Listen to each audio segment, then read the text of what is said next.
जय हिंद। देखिए, हम लोग समझते हैं आज ब्लड ग्रुप के बारे में समझते हैं। इसके पिछले वीडियो में हम लोग ब्लड के बारे में पढ़े थे। इस वीडियो में हम लोग समझते हैं ब्लड ग्रुप कितने होते हैं, इसके बारे में समझते हैं। देखिए, ब्लड ग्रुप जो है वो मेनली चार तरह ब्लड ग्रुप जो है वो चार तरह के होते हैं, ए बी और ओ। इसका खोज ब्लड ग्रुप का खोज दो वैज्ञानिक थे जिन्होंने किया था, लैंडस्टीनर और विनर। इन दोनों ने ब्लड ग्रुप का खोज किया था। हमारे बॉडी में देखिए, किसी भी आदमी के बॉडी में कौन सा ब्लड ग्रुप है, इसके बारे में कैसे जानकारी मिलेगा, इसके बारे में हम लोग समझते हैं। देखिए, ब्लड ग्रुप जो है मेनली ब्लड ग्रुप के जांच में है। ब्लड में मेनली जो है वो दो चीज़ें होता है, इसके बारे में हम लोग पढ़ चुके थे। एक होता है प्लाज्मा, एक होता है रुधिराणु। तो प्लाज्मा और रुधिराणु, इसके बारे में हम लोग पिछले वीडियो में पढ़ चुके हैं अच्छी तरह से। ब्लड में रुधिराणु में तीन चीज़ें होती है, आरबीसी, डब्ल्यूबीसी और प्लेटलेट्स। हम लोग इसके बारे में पूरी तरह से पढ़ लिया है। इस वीडियो में हम लोग समझेंगे कि आरबीसी के बारे में मेन समझना है, क्योंकि आरबीसी की ही जांच से हम ब्लड ग्रुप के बारे में पता कर सकते हैं कि किसी भी आदमी में कौन सा ब्लड ग्रुप है, ए है कि बी है कि ए बी है। इसके बारे में हम लोग पढ़ेंगे। तो देखिए, आरबीसी के अंदर जो है वह ब्लड ग्रुप कितने प्रकार का होता है। ब्लड ग्रुप जो है वह चार तरह का होता है। ब्लड ग्रुप ए होता है, बी होता है, ओ होता है और ए बी होता है। ओ होता है और ए बी होता है। ये जो है चार तरह का ब्लड ग्रुप होता है। इन सब के बारे में हम लोग कैसे पता करेंगे कि कौन सा ब्लड ग्रुप है, आइए इसके बारे में समझते हैं।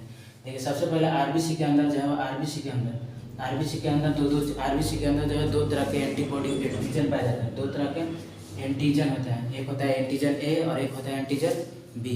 आरबीसी के अंदर जो है आरबीसी रेड ब्लड सेल, उसके अंदर जो है दो तरह के एंटीजन होते हैं, एक होता है एंटीजन ए और दूसरा होता है बी। इन्हीं एंटीजन के आधार पर है वो हम लोग ब्लड ग्रुप के बारे में पता कर सकते हैं। जिसके बॉडी में एंटीजन ए रहता है उसका ब्लड ग्रुप क्या होता है, ए होता है। अब देखिए, कैसे पता करेंगे किसी भी आदमी में कि ब्लड ग्रुप ए है कि बी है। तो सबसे पहले देखिए, आरबीसी का आकार जो है वो गोलाकार होता है। हम लोग इसके बारे में पढ़ चुके हैं। आरबीसी जो है वो गोला होता है। आरबीसी का आकार कैसा होता है, इस तरीके से गोलाकार होता है। तो इस आरबीसी के ऊपर जो है वह एंटीजन पाया जाता है। एंटीजन जो है वह इस तरीका के अगर एंटीजन पाया जाएगा, ए के आकार का होगा, इस तरीका से अगर होगा त्रिभुज, मतलब एक का आकार ए इस तरीका से लिखा जाता है।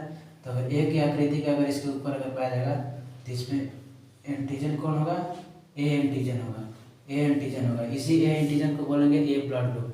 जिस आरबीसी के ऊपर जो है वह इस तरीका की आकृति होगा, ए की आकृति का होगा वो एंटीजन, तो इसको ए ब्लड ग्रुप बोलेंगे। क्या बोलेंगे, ए ब्लड ग्रुप। तो इसको आसानी से हम लोग समझ सकते हैं। जिसके ऊपर अगर इस तरीका से एक आकार का दिखाई दे रहा है तो कौन सा ब्लड ग्रुप हो जाएगा, ए ब्लड ग्रुप हो जाएगा। अब देखिए, ब्लड ग्रुप बी के बारे में कैसे पता चलता है। तो ब्लड ग्रुप बी में आरबीसी का आकार इस तरीके से होता है, गोलाकार होता है। अगर इसके ऊपर इस तरीका के अगर आकृति दिखाई देगा एंटीजन, आरबीसी के ऊपर अगर इस तरीका के एंटीजन दिखाई देता है तो इसको बोलते हैं ब्लड ग्रुप बी। क्या बोलते हैं, ब्लड ग्रुप बी बोलते हैं। क्योंकि अब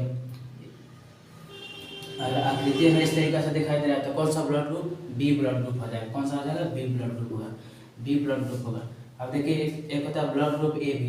जिस आरबीसी के ऊपर जो है वह आरबीसी इस तरीका से गोला है, तो जिस आरबीसी के ऊपर जो है वह दोनों का आकृति दिखाई दे, इस तरीका से और इस तरीका से दोनों आकृति दिखाई देता है, तो उसको क्या बोलेंगे, एंटीजन ए और एंटीजन बी दोनों साथ साथ दिखाई दे तो उसको बोलेंगे ब्लड ग्रुप ए और बी।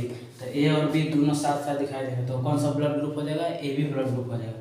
अब देखिए, जिस आरबीसी में ना तो ए वाला ऊपर आकृति अगर कुछ भी नहीं है तो उसे क्या बोलेंगे, ब्लड ग्रुप ओ। क्या बोलेंगे, ब्लड ग्रुप ओ। इसमें वो आरबीसी के ऊपर ना तो एंटीबॉडी एंटीजन ए होगा ना तो बी है, तो इसको क्या बोला जाएगा, blood group O.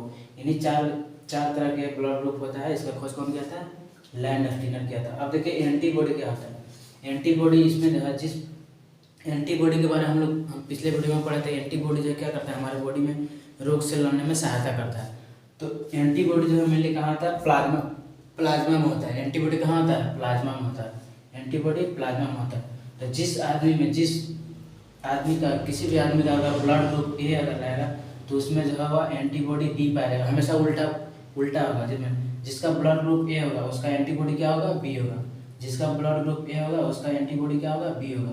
Antibody B होगा। दोनों जो एंटीबॉडी और एंटीजन दोनों जो है सेम कभी भी नहीं हो सकते। क्यों नहीं हो सकते, क्योंकि अगर दोनों एंटीजन और एंटीबॉडी दोनों अगर एक सेम मिल जाएगा, मान लीजिए ए एंटीजन है और ए एंटीबॉडी, दोनों अगर किसी का आपस में मिल जाता है तो क्या होता है, अंदर ब्लड क्लॉट होने की संभावना ज़्यादा होती है। शरीर के अंदर क्या होता है, खून का जमने की संभावना बढ़ जाती है। जिस वजह से जो है किसी भी आदमी में ऐसा कभी नहीं होता जिसका ब्लड ग्रुप ए है, जिसका ब्लड ग्रुप ए है, यानी अगर एंटीजन ए है तो उसमें एंटीबॉडी कौन होगा, बी एंटीबॉडी पाया जाएगा। और जिसका भी मान लीजिए एंटीजन बी है तो उसका एंटीबॉडी कौन होगा, ए होगा, हमेशा उल्टा होगा, ए वाला का बी होगा, बी वाला का ए होगा। अब देखिए इसका जो होगा ब्लड ग्रुप ए में कौन सा एंटीबॉडी होगा, तो बी होगा। ब्लड ग्रुप बी में कौन सा एंटीबॉडी होगा, तो ए होगा। अब देखिए ब्लड ग्रुप ए बी है तो ए बी वाला में तो एंटीजन ए और बी दोनों है, तो ए बी में एंटीबॉडी पाया जाएगा, नहीं पाया जाएगा। ब्लड ग्रुप ए बी में कोई भी एंटीबॉडी नहीं पाया जाता है, क्योंकि यहाँ ए भी है और बी भी है, तो एंटीबॉडी तो दो ही होता है, ए और बी, तो दोनों, इसलिए क्या होता है antibody blood group A B blood group वाला का कोई भी व्यक्ति में एंटीबॉडी क्या होगा, नहीं पाया जाता है। अब देखिए जिसका ब्लड ग्रुप ओ है तो ओ वाला ब्लड ग्रुप में कुछ भी नहीं है, यहाँ पे एंटीबॉडी दोनों पाया जाएगा, ए और बी दोनों एंटीबॉडी पाया जाता है, इसमें क्या होगा, दोनों एंटीबॉडी पाया जाएगा। ब्लड ग्रुप जिसका ओ है उसको क्या बोलेंगे, दोनों एंटीबॉडी पाया जाएगा, ए और बी। एंटीबॉडी क्या करता है, तो बीमारी से लड़ने में मदद करता है, बीमारी से लड़ता है। तो मतलब जिस आदमी का ब्लड ग्रुप ओ होगा वो क्या होगा, आदमी की बीमार होने की संभावना इन सब की अपेक्षा क्या है, थोड़ा कम होगा, क्योंकि इसका एंटीबॉडी क्या है, ए और बी दोनों एंटीबॉडी है। जिसका ब्लड ग्रुप ए बी होगा उसमें कोई भी एंटीबॉडी नहीं होता है, अर्थात उस आदमी को बीमार होने की संभावना क्या होता है, थोड़ा ज़्यादा होता है, इन सब की अपेक्षा अधिक होगा। अब इसके बारे में हम लोग समझ चुके हैं। एंटीबॉडी देखिए बहुत आसान है समझना। ब्लड ग्रुप जिस भी आरबीसी के ऊपर अगर त्रिभुज के साइड से जिस आरबीसी के ऊपर अगर इस तरीके से दिखाई दे रहा है, एक की आकृति दिखाई दे रहा है एंटीजन, तो उसको बोलेंगे ए ब्लड ग्रुप वाला। जिसमें अगर इस तरीके से आकृति थोड़ा देखिए बी में लिखते हैं, बी को इस तरीके से लिखा जाता है तो हाफ बी मान लीजिए इसको, इस तरीके से अगर जिसके ऊपर दिखाई दे ऐसे, जैसे क्या बोलेंगे बी एंटीजन, तो बी एंटीजन है तो बी एंटीजन को ही क्या बोलेंगे, बी ग्रुप वाला व्यक्ति। अब जिसमें दोनों रहेगा, जिसमें दोनों आकृति पाया जाएगा, जिस व्यक्ति को उसका ब्लड ग्रुप ए बी हो जाएगा। जिसमें कोई भी आकृति आरबीसी के ऊपर नहीं होगा उसका ब्लड ग्रुप क्या होगा, 0 हो जाएगा, उसका ओ हो जाएगा।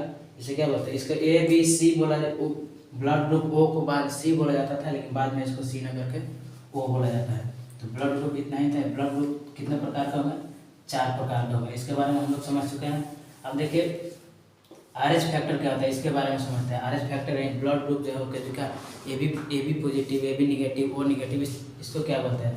सबसे पहले देखिए आरएच फैक्टर जो है, आरएच फैक्टर की खोज कब हुआ था, तो आरएच से होता है रिसस नाम का। आरएच फैक्टर की खोज सबसे पहले जो है वह एक बंदर की प्रजाति का होता है, रिसस नाम के बंदर की प्रजाति में हुआ था, इसीलिए इसका नाम है आरएच फैक्टर। रिसस नाम के बंदर में इसका खोज हुआ था सबसे पहले, इसी पे रिसर्च किया गया था, इसीलिए इसका नाम है आरएच। इसका नाम रिसर्च है, इसीलिए शुरू वाला स्पेलिंग क्या किया था, आरएच। देखिए आरएच यानी आरएच पॉजिटिव और निगेटिव कैसे होता है, किसी भी आदमी का मतलब जो है वो खून जो है जो पॉजिटिव और निगेटिव कैसे होता है इसके बारे में समझते हैं।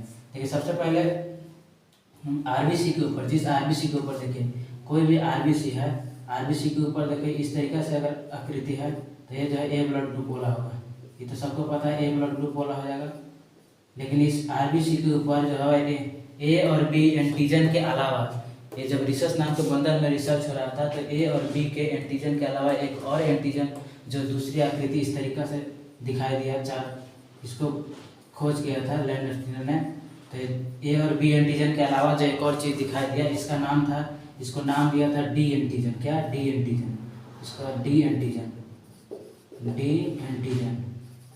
तो जिस आरबीसी के ऊपर जो है ए और बी ये दोनों एंटीजन के एक अलावा एंटीजन दिखाई दिया रिसर्च नाम के बंधन में रिसर्च करने के बाद, ये जो जिसका नाम दिया गया डी एंटीजन, इसी डी एंटीजन को हम आरएच भी बोल सकते हैं, इसी डी एंटीजन को आरएच भी बोल सकते हैं। तो जिस आरबीसी में या जिस व्यक्ति के खून में या जिस बंदर के खून में यह डी एंटीजन दिखाई दिया है उसको बोला गया आरएच पॉजिटिव। उसको क्या बोला गया, आरएच पॉजिटिव। जिस आरबीसी के ऊपर जो है वह इस तरीका का आकृति दिखाई दिया, एक डी एंटीजन पाया जाता है, उसको बोलते हैं आरएच पॉजिटिव। यानी जिसका खून में जिस आरबीसी के, मान लीजिए किसी का ब्लड ग्रुप ए है, किसी का ब्लड ग्रुप ए है तो इस तरीका का उसका आकृति होगा। सबसे पहले इस तरीका की आकृति का होगा। तो इस आकृति के ऊपर जो है मान लीजिए किसी की या जो डी एंटीजन पाया जाएगा, डी, तो ए इसका ब्लड ग्रुप का होगा, ब्लड ग्रुप तो ए है सबसे पहले, क्योंकि कैसे पता चला यहाँ पे आकृति ए का, इसलिए ब्लड ग्रुप ए है। लेकिन ए ब्लड ग्रुप के अलावा अगर इसमें अगर डी नाम का एंटीजन पाया जाएगा डी नाम का एंटीजन पाया जाएगा तो इसको क्या बनेगा RH। डी इसी का नाम हो सकता है RH। तो RH जो है वो RH क्या हो गया पॉजिटिव, जिसमें डी एंटीजन पाया गया उसको बोला गया पॉजिटिव, RH पॉजिटिव। तो इसका खून क्या हो गया पॉजिटिव हो गया, ए पॉजिटिव हो सकता है। तो जिस भी RBC के ऊपर डी नाम का एंटीजन पाया जाएगा, डी एंटीजन मिला गया, एक ए और बी एंटीबॉडी के अलावा जो है वह डी एंटीजन पाया गया, उसी को बोला गया क्या चीज पॉजिटिव, उसको पॉजिटिव। और जिस भी व्यक्ति में या जिस बंदर में ये नहीं मिला उसको बोला गया RH निगेटिव। जिसमें मिल गया उसको डी एंटीजन, जिसमें मिल गया उसको RH पॉजिटिव, यानी उसका खून क्या हो गया पॉजिटिव हो गया। और जिसमें नहीं मिला उसको क्या बोला गया निगेटिव। तो ये RH पॉजिटिव और निगेटिव यहीं से इसकी शुरुआत होता है। अब देखिए ब्लड ग्रुप जो है वो हमारे चारों ब्लड ग्रुप में से जो ब्लड ग्रुप जो है ओ निगेटिव जो होता है वो सर्वदाता होता है। मतलब ओ निगेटिव वाला व्यक्ति जो है वो किसी को खून दे सकता है, सर्वदाता यूनिवर्सल डोनर होता है, किसी को दान कर सकता है। जिस आदमी का भी ब्लड ग्रुप ओ निगेटिव हो क्या करता है वो सभी को दे सकता है, वो सभी को दे सकता है। ऐसे भी देखिए ब्लड ग्रुप ओ वाला के पास कुछ भी नहीं होता और किसी से टेंशन नहीं है, सब फ्री है। तो पूरा फ्री है तो क्या होगा किसी को खून दे सकता है, सबको, कोई भी ब्लड ग्रुप को खून दे सकता है। सर्वग्राही ब्लड ग्रुप किसे कहते हैं AB पॉजिटिव को। AB पॉजिटिव वाला व्यक्ति जो है वो सबसे खून ले सकता है, सबसे ग्रहण कर सकता है, इसीलिए इसको बोला जाता है सर्वग्राही कहा जाता है। इसके बारे में हम लोग बहुत अच्छे तरह से समझ गए होंगे। मिलेंगे नेक्स्ट वीडियो में, तब तक के लिए जय हिंद।